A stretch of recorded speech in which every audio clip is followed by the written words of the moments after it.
Olivier Bali nous accompagne également en duplex pour cette fin de séance, analyste de marché chez XTB à Paris. Khalil, vos commentaires. On parle effectivement de marché un peu paralysé, d'une hausse laborieuse. Néanmoins, on est sur des niveaux records sur le DAX à Francfort et le CAC 40 se rapproche encore un peu plus de ses plus hauts de l'année. Rebonjour Grégoire, c'est absolument le cas. Les marchés européens et américains d'ailleurs se dirigent vers une nouvelle clôture en territoire positif. Alors il est vrai que cette séance est assez laborieuse, une hausse qui est assez laborieuse puisque il y a très peu de volume. Il y a très peu de volume sur le marché. On est toujours dans l'attente de la publication du Beige Book de la Réserve fédérale.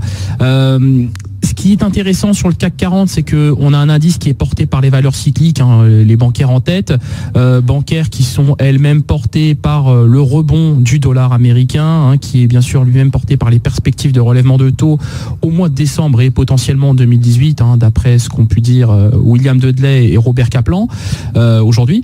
Donc, on est quand même une toile de fond qui est assez positive sur les indices. Donc maintenant je pense qu'il convient de viser le niveau des 5400 points. On n'en est plus très loin sur le CAC 40. Le DAX 30, vous voyez qu'on a déjà quasiment fait le niveau des 13 100 points aujourd'hui. Pas de nuages, pas de vrais nuages en tout cas à l'horizon pour le moment. Donc la hausse se poursuit et continue.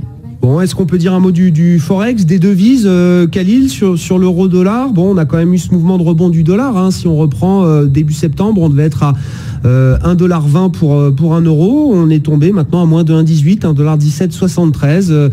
Est-ce qu'on arrive dans une zone qui devient intéressante? Alors pour jouer un mouvement dans un sens ou dans un autre d'ailleurs, je ne sais pas, Khalil. Alors effectivement, chez XTB on est baissier. Chez XTB nous sommes baissiers. On table sur un euro-dollar aux alentours des 1,15 à la fin de l'année, 1,16, plus 1,15 que 1,16 d'ailleurs. De notre point de vue, comme je le disais à l'instant, on a un dollar qui est porté par les perspectives de relèvement de taux au mois de décembre et en 2018.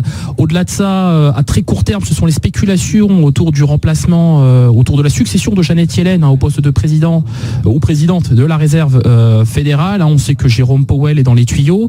Il a fait forte impression auprès de Donald Trump. Donc ce sont des éléments positifs. Après, au-delà de ça, on a toujours des discours très optimistes à l'égard de l'inflation et de la croissance aux États-Unis, des banquiers centraux, même si effectivement on constate que d'un point de vue macroéconomique, il y a un mariage qui est assez forcé aux États-Unis entre croissance soutenue et inflation qui est plus ou moins atone, ou en tout cas inflation soutenue mais pas pour les bonnes raisons. Donc effectivement, de notre point de vue, le dollar est amené à se renforcer d'ici à la fin de l'année. C'est pourquoi nous visons le niveau des 1,15$ pour 1 euro sur la paire euro-dollar. On en prend le chemin. En tout cas, c'est le mouvement des derniers jours, des dernières semaines qui va dans ce sens-là. L'euro-dollar 1,1773 cet après-midi.